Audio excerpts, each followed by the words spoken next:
เอายังตีเอาตีกันบ่จ้า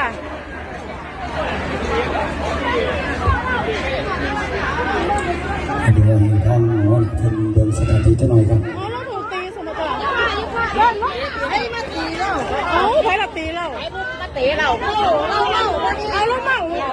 ตีเราอยู่นี่เลยเราอย่าหมุ่งหลายครับอย่าหมุ่งกันหลายอย่ามุ่งเพิ่นโอ้ยเอาเลยเนาะมวนต่อเนาะคุณยายบ้านสั่งมวนต่อเอามวนต่อขอเสียงพี่น้องอย่ามวนต่อนะครับเอาไว้รุ่นกับเบิ่งแย่งกันเด้ออดเอาสักก่อนให้บุญบ้านฮอบแล้วสักก่อน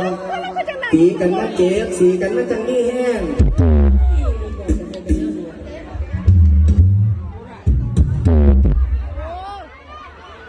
วันนี้ฉันเนี่ยต้องกับเขาไม่อยากใส่เสียงผู้สาวสวัสดิ์มากๆคนเขาเฮ้ยเราสิตื่นเมื่อไหร่